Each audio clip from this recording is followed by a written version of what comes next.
ये आकाशवाणी है। गुरुदेव रवींद्रनाथ टैगोर की एक प्रसिद्ध बांग्ला कहानी है जीवित या मृत।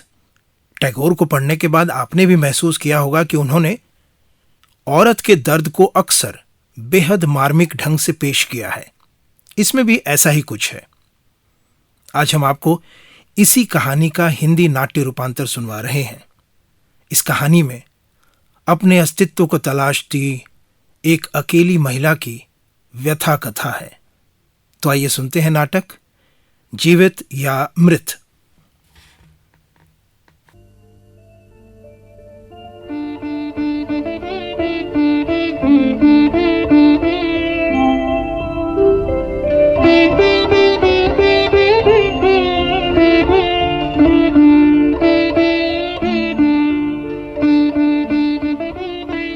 गुरुदेव रवींद्रनाथ ठाकुर ने अनेक विधाओं में साहित्य रचना की। अनेक कविता संग्रहों, उपन्यासों और नाटकों के अतिरिक्त अनेक आधुनिक बंगला कहानियां भी लिखीं। इन कहानियों में तत्कालीन बंग समाज का यथार्थ चित्रण अत्यंत मार्मिक ढंग से किया गया है। महिला पात्रों का सृजन उनके प्रति गहरी सहानुभूति एवं सम्मान के साथ हुआ है। ऐसी ही एक कहानी है जीवित और मृत, जो नारी पात्र कादम्बिनी पर केंद्रित है। वास्तव में यह लगभग 100 वर्ष पूर्व बंगाल के एक संभ्रांत परिवार में हुई एक आकस्मिक घटना को लेकर लिखी गई है। तो आइए हम भी इस परिवार के प्रमुख सदस्यों के बीच चलें।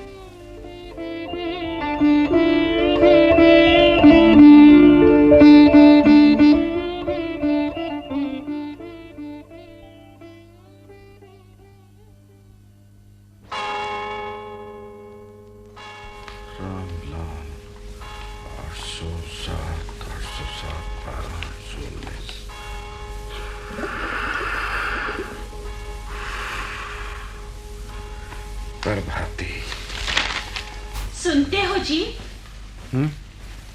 ओ, कहो। कुछ खबर है? क्या वजह है? हाँ, काफी देर हो गई। खाना परसवाओ। अब तुम्हें छुट्टी भी मिले बही खातों से। खाना तो कब का तैयार रखा है। जमींदारी संभालना कोई हंसी खेल नहीं है। 24 घंटे चिंता रखनी पड़ती है।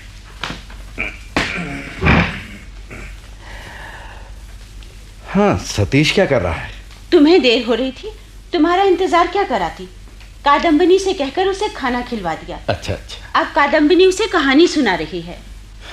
जिसके न पति न संतान, उस छोटी बहू ने सारा स्नेह उड़ेल दिया है तुम्हारे इस लड़के पर।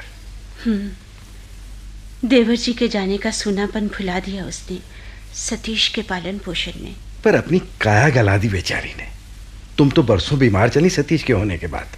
सच, सतीश तो कादम्बिनी की आंखों का तारा है। हाँ। अच्छा चलो, तो मुंह हाथ धो लो, तब तक मैं खाना लगवाती हूँ। अच्छा। सतीश के लिए दूध भी गर्म करा दूँ। ठीक। मानी जल्दी आइए मानी। क्या हुआ? क्यों चिल्ला रही हो? प्रलय तो नहीं आ गई? देखो ना माँ जी, काकी छोटे बाबू के लिए तुम्हारे पास दूध लेने आ रही थी। एकदम पचार खाकर गिर गई। क्या कह रही है तू? चलो चल कर देखें। आगे खोलो ना काकी। काकी देखो, मैं हूँ सतीश। आगे खोलो ना काकी, आगे खोलो ना। क्या हो गया है? कादम्बिनी, छोटी बहू, कादम्बिनी, आंखें खोलो, आंखें खोलो। अरे ये क्या हो गया है कादम्बिनी तुम्हें? कादम्बिनी, कादम्बिनी, दीदी कुछ तो बोलो। दीदी, हाँ मेरा मन न जाने कैसा हो रहा है दीदी। एक बार बच्चे को ले आओ दीदी। अरे सतीश तो ये खड़ा है, देखो ना कादम्बिनी, देखो। छोटी बहू, आंखें खोलो कादम्बिनी, आंखें खोलो। अरे कुछ बोलती क्यों नहीं कादम्बिनी? हे भगवान, ये तो ठंडी पड़ गई। इसने तो आंखें ही पलट ली। अरे तुम खड़े खड़े क्या देख रहे हो? किसी को भेजकर डॉक्टर को बुलवाओ ना। तुम हटो, मैं देखता हूँ। ठंडी पड़ गई। हे भगवान, अब डॉक्टर भी आकर क्या करेगा जब प्राण पखेरु उड़ गए हैं। लगता है अचानक दिल की धड़कन बंद हो गई। क्या धोखा देकर चल दी कादम्बरी। बंद करो ये रोना धोना, समझदारी से काम लो। खोकी, छोटे बाबू को अपने साथ हमारे कमरे में ले जाओ। जी चलो चलो बच्चा जी, दूसरे कमरे में चलते हैं। देखो, दिल का दौरा पड़ जाने से छोटी बहू की मौत हुई है। मृत शरीर को जल्द से जल्द शमशान पहुंचाना होगा। इतना समझ लो कि अगर पुलिस को भनक पड़ गई तो एक बखेड़ा खड़ा कर देगी।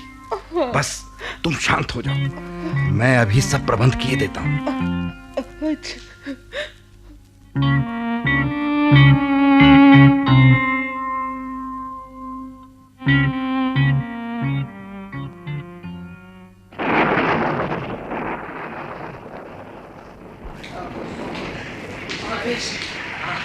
अरे भैया, आगे गड्ढा है, अब मुर्दा बंधा नहीं है, कहीं गिरना पड़ेगा। बरसात ने तो हद कर दी। बनमाली, अरे तेरी बकवास बंद होगी कि नहीं?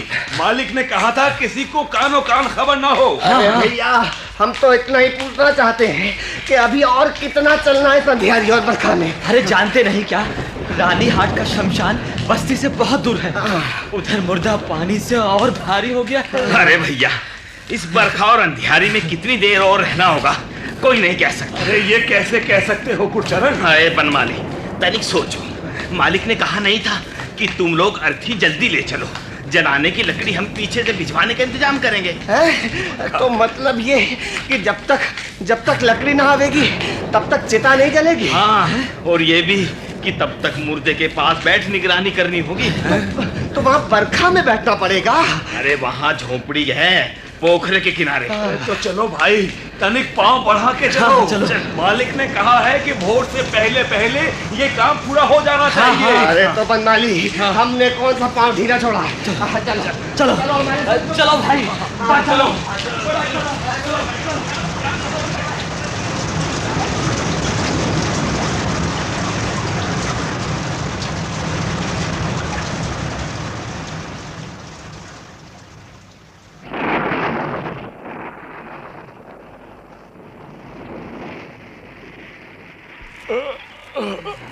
देखो यार, झोपड़ी में बैठे बैठे कितनी देर हो गई और लकड़ी अभी तक नहीं आई। अरे बहुत देर नहीं हुई है, आते ही होंगे लकड़ी वाले। वाह भाई, कहते हो देर नहीं हुई। अरे हमें तो लगता है यहाँ बैठे बैठे दोपहर बीत गया। जाने ये लकड़ी वाले कब आएंगे? अरे भैया, धीरज से काम लो और थोड़ी देर लकड़ी वालों का रास्ता देख लो। सुनो भाई लोगों, दोपहर यहाँ बैठे हो गया और लकड़ी नहीं आई। मैं तो अब बस्ती लौट कर देखता हूँ क्या बात है। अरे निताई, तुम अकेले गुप अंधेरे और बरखा की रात में रास्ता भटक जाओगे निताई। अगर तुम जा रहे हो तो हम भी तुम्हारे साथ चलते हैं। अरे ठीक, तो हम दो को यहाँ मुर्दे के पास छोड़कर जाओगे? तुम लोग घबराओ नहीं, हम लकड़ी वालों को देखने ही तो जा रहे हैं। रास्ते में मिल ही जाएंगे आते हुए, बस उन्हीं के साथ लौट आएंगे। समझो, यूं गए लेकिन। अरे सुनो, अच्छा सुनो, जल्दी आ जाना।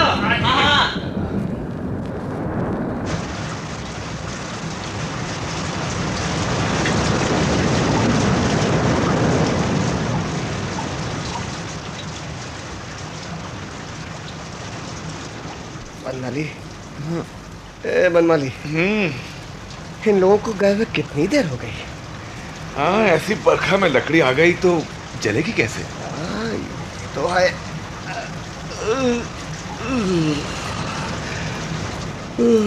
बनमाली, बीड़ी है तेरे पास? नहीं।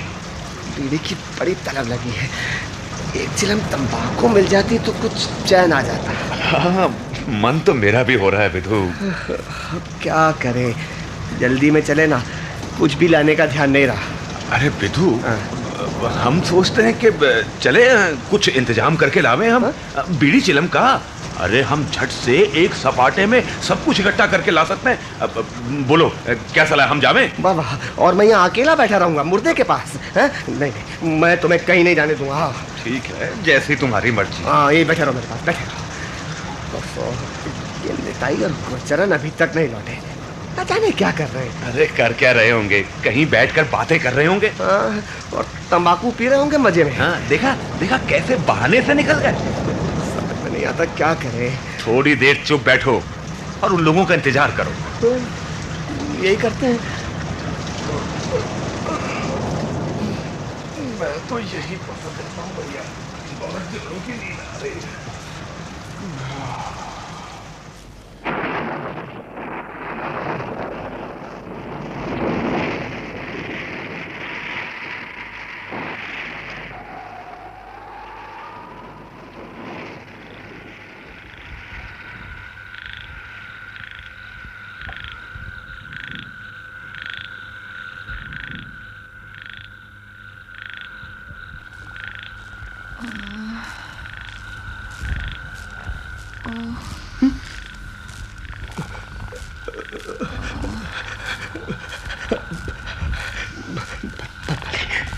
बनमाली, ए बनमाली, क्या है? बनमाली मुर्दा हिला था। ओफो, तू सोया नहीं ना रे, इसलिए तेरा दिमाग चल गया। मैं सच कह रहा हूँ बनमाली, मैंने अपनी आंखों से उसे हिलते देखा। अंधेरे में? नहीं, बिजली चमकी थी ना, तभी मुर्दा हिला। वो देख, करवट ले रही।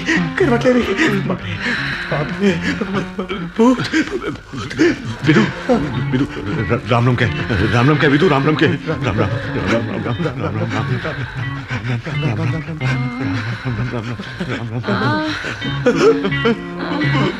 बाप रे, विदु, मुर्दा जी उठा ले, भाग विदु,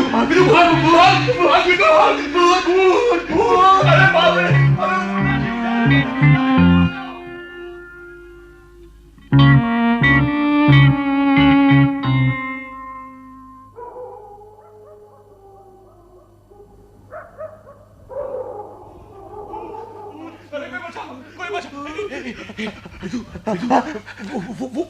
वहाँ रोशनी कैसी है? लगता है निताई और गुरचरण लौट रहे हैं। उन्हें बुलाते हैं। गुरचरण, कौन है?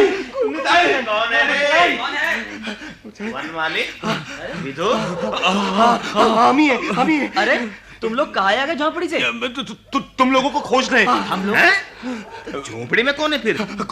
कोई नहीं है। पर तुम लोग बस्ती हो आए, लकड़ी वाले आ रहे हैं क्या?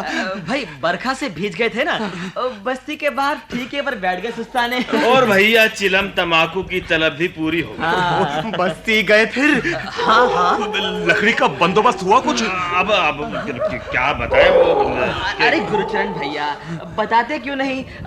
पेड़ काट कर लकड़ी चीरी जा रही है, जल्दी ही पहुंच जाएगी। यही बता था। बिल्कुल। अब शमशान की झोपड़ी में चलकर इंतजार करना होगा भाई। वो तो जाएंगे ही, पर गुरचरण वहाँ का हाल ठीक नहीं है। क्यों? क्या हुआ? अरे भैया, हम दोनों चौकसी कर रहे थे मुर्दे की, तभी विदु ने कहा कि मुर्दा हिला। हमने तो विश्वास ही नहीं किया था, पर भैया पल भर में मुर्दे ने करवट ले ली। तब तो हम डर के मारे भैया राम राम कहने लगे। राम राम। और तभी जोर जोर से सांस लेने की आवाज आने लगी। भैया हम तो अपने प्राण लेकर बाहर निकले। काहे झूठ मूठ कहानी गढ़ के हमें डराना चाहते हो तुम दोनों? ये काहे नहीं कहते कि चिलम तमाकू ने दौड़ा दिया तुम लोगों को? भाई अपना काम छोड़कर ऐसे नहीं आना चाहिए था तुम्हें। क्यों? जमींदार बाबू को पता चल गया तो तुम लोगों की कैसी मरम्मत होगी जानते हो ना। लेकिन भैया गुरचरण भैया हम सच कह रहे हैं। हम तो वहाँ मुर्दे के पास बैठे ही थे। अच्छा ठीक है, चलो मेरे साथ देख लेता हूँ।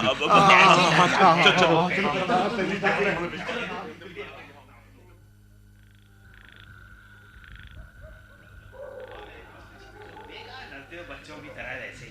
हेलो, झोपड़ी भी आ गई तुम्हारी। अब भीतर चलकर देखते तुम्हारे मुर्दे का हाल। झोपड़ी में तो घुप अंधेरा है। हाँ, कुछ भी दिखाई नहीं देता। झोपड़ी खाली है रे। अरे हाँ, झोपड़ी तो खाली है। पर वो औरत इस अंधेरे पानी में कहाँ हवा हो गई? कौन जाने। बाहर देखो, अगर भूत नहीं है तो उसके पाँव के निशान जरूर कहीं ना कहीं दिखाई देंगे।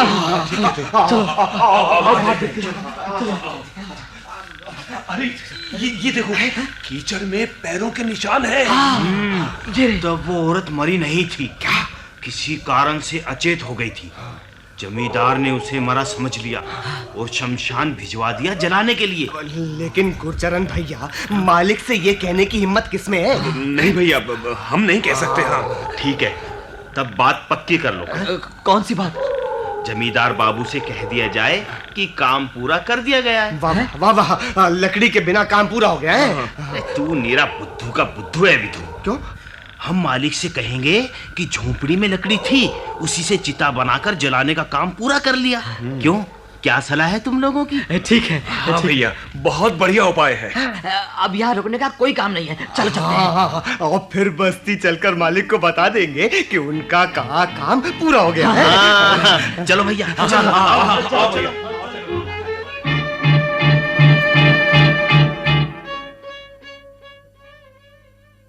जमींदार साहब को अपने कर्मचारियों की कार्य कुशलता से संतोष हो गया, लेकिन कादम्बनी की मृत समझी गई देह में जब फिर चेतना लौट आई, तब उसने क्या किया, यह जानने को आप अवश्य उत्सुक होंगे। तो सुनिए कादम्बनी की कथा कादम्बनी के स्वर में। कैसा घना अंधेरा है, कुछ भी दिखाई नहीं देता। हाँ? ये अपना घर भी नहीं है, अंधेरा और सन्नाटा। शायद यमलोक भी ऐसा ही सुनसान और अंधेरा है। वहां कुछ भी देखने को नहीं, सुनने को नहीं और करने को नहीं। ये पोखर, ये बड़का पेड़, ये खुला मैदान, क्या है ये जगह? हाँ, ये तो शमशान है। तो मैं यहाँ शमशान में क्या कर रही हूँ? घर चलूं? घर? किसके घर? उस घर में कौन घुसने देगा मुझे? वहां तो अमंगल माना जाएगा। मैं तो जिंदा नहीं हूं, जिंदा दुनिया ने मुझे बाहर निकाल दिया है। मैं अपनी ही प्रेतात्मा हूं, अपना ही भूत हूं। मैं अब इस धरती के मानव समाज की कोई नहीं हूं। मैं अपनी ही प्रेतात्मा हूं। तो अब यहां से निकल चलूं निर्भय होकर। अब मैं स्वाधीन हूं, जहां चाहूं जाऊं, जो चाहूं करूं।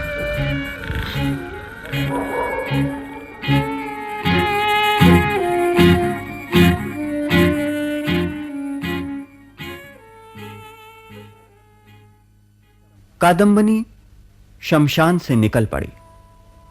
चलते चलते वो एक बस्ती के नजदीक पहुंची।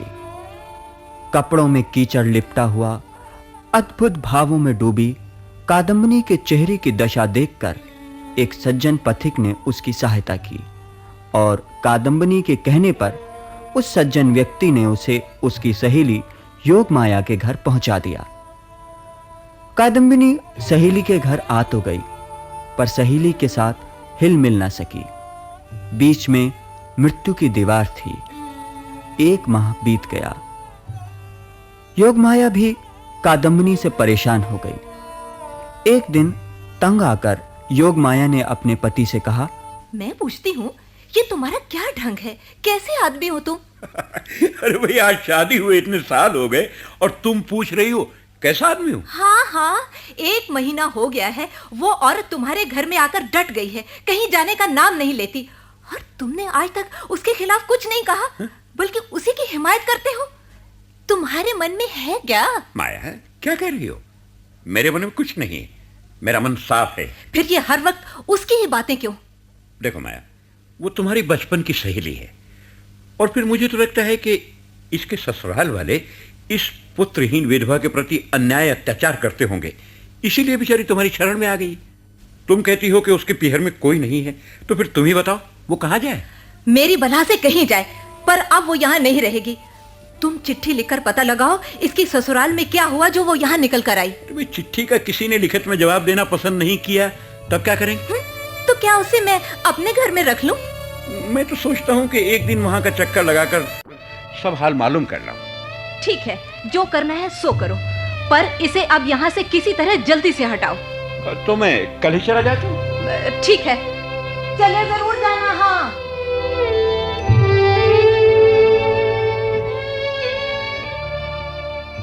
योग माया आ गए आप? हाँ। हो है कादम्बिनी के यहाँ? हाँ, लेकिन माया जो कुछ मैं सुनकर आया हूँ हाँ? वो ठीक नहीं है। अरे क्या सुन के आए हो, बताओ तो सही। मैं समझता हूँ तुमसे बड़ी भारी भूल हुई है। भूल? और मुझसे क्या कह रहे हो? अपनी सहेली कादम्बिनी को पहचानने में। मतलब मैं अपनी सहेली को नहीं पहचानती, उसकी पहचान मुझे तुमसे करवानी होगी? वाह, तुम शायद सही बात बर्दाश्त नहीं कर सकोगी। तुम कहो तो। तुम्हारी सहेली कादम्बिनी मर चुकी है। अरे वो मेरे घर में उधर सो रही है और तुम कह रहे हो कि वो मर चुकी है? न जाने तुम कहां से हो आए हो जो ऐसी उल्टी सीधी बातें करने लगे। रानीपुर जमींदार शारदा शंकर के घर गया था, उनसे मालूम हुई ये बात। तो ये बताओ कादम्बिनी कब मरी थी? वो मरी 19 अप्रैल को। हाय राम, और 19 अप्रैल को ही मुझे उसके हाथ की 18 अप्रैल की लिखी हुई चिट्ठी मिली थी। और 20 अप्रैल को वो हमारे घर आ पहुंची। तो ये कादम्बिनी कौन है? बहन, मैं तुम्हारी वही कादम्बिनी हूँ, पर अब मैं जिंदा नहीं हूँ, मैं मर चुकी हूँ। हे राम, तुम मरने के अलावा मैंने तुम लोगों की निगाह में और क्या कसूर किया है? मेरे लिए अगर न इस लोक में जगह है और न परलोक में, तो फिर मैं कहाँ जाऊं? मैं कहाँ जाऊं? मैं कहाँ जाऊं? बोलो, मैं कहाँ जाऊं? कादम्बिनी, कहाँ जाऊं? कहाँ जाऊं? कादम्बिनी,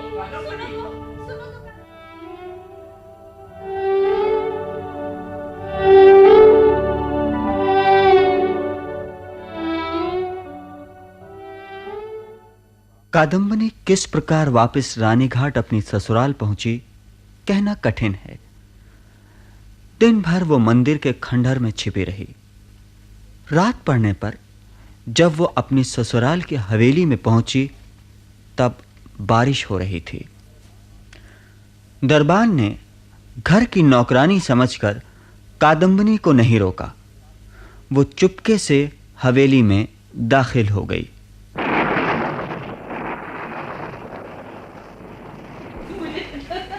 यहाँ अपने कमरे में जिठानी जी और ननद जी ताश खेलने में मगन है। वो न हो सतीश अपने कमरे में होगा, इधर से बचकर वही निकल जाए।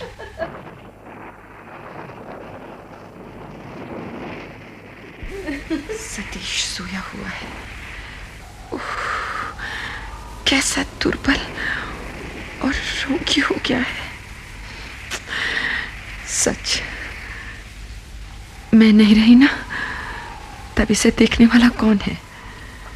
इसकी माँ को गपशप अच्छी लगती है, खेल तमाशा अच्छा लगता है।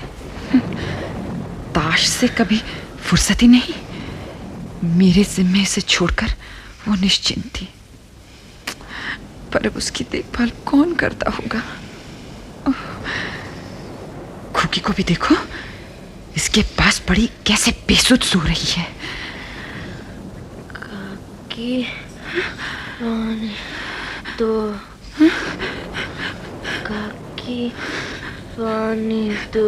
अरे बेटा, अपनी काकी को तो अभी तक नहीं भूला। मैं अभी लाई सुराही से पानी। बेटा,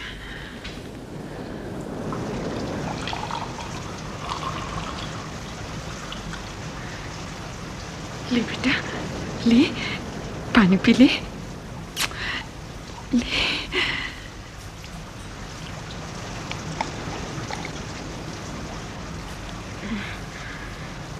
अरे काकी, तू तो मर गई थी काकी। हाँ बेटा, हाँ। अब तू आ गई है, अब तो नहीं मरेगी? नहीं, नहीं मेरे बेटे। अरे बच्चा जी, अंधेरे में किससे बातें कर रहे हो? हे भगवान, ये कौन है? खुकी, माँ जी, खुकी, माँ जी जल्दी आइए, जल्दी आइए माँ जी। देखिए मुन्ना के पास कौन है? मुन्ना के पास कौन है? माँ जी जल्दी आइए। अरे क्या हुआ? क्यों चिल्ला रही हो? माँ जी, ये तो कादम्बनी है दीदी। दीदी, काकी, तू जा यहाँ से काकी। दीदी मुझे देखकर तुम लोग क्यों डर रही हो? मैं जीवित हूँ। मैं आज भी पहले की तरह तुम्हारी हूँ दीदी। मेरे भगवान, अरे सुनते हो? जल्दी आओ यहाँ। बाबूजी दीदी सुनो दीदी। छोटी बाबूजी का क्या हुआ? वो सामने कादम्बनी का भूत। दीदी सुनिए दीदी, मैं जिंदा हूँ, मैं मरी नहीं। छोटी बहू, हम तुम्हारे आगे हाथ जोड़ते हैं। सतीश को छोड़ दो छोटी बहू, ये मेरे कुल का इकलौता दीपक है। इस पर अपनी दृष्टि मत लगाओ छोटी बहू। देखो तुम्हारे जाने के बाद से ये दिनों दिन सूखा जा रहा है। बीमारी जाने का नाम नहीं लेती, बस दिन रात काकी काकी डरता रहता है। छोटी बहू, तुमने जब संसार से विदा ले ली है तो ये माया बंधन भी तोड़ डालो। अब मैं तुम लोगों को कैसे समझाऊं? मैं मरी नहीं हूँ। देखो मैं जीवित हूँ। देखो दीदी, देखो मैं जीवित हूँ दीदी। देखो, अरे तुम लोग ऐसे क्यों देख रहे हो? तुम लोग को विश्वास नहीं होता।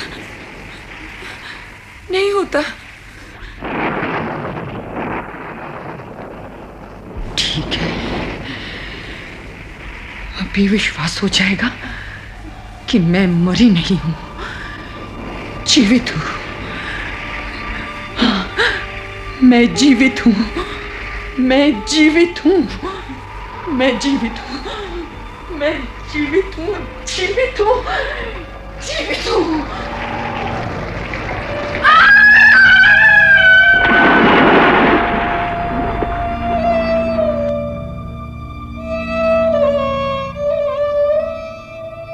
कादम्बनी चीखती हुई कमरे से बाहर निकल गई और घर के पीछे बनी पोखर में कूद पड़ी।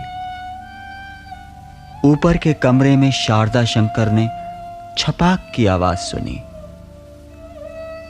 कादम्बनी ने मरकर प्रमाणित किया कि वो मरी नहीं थी।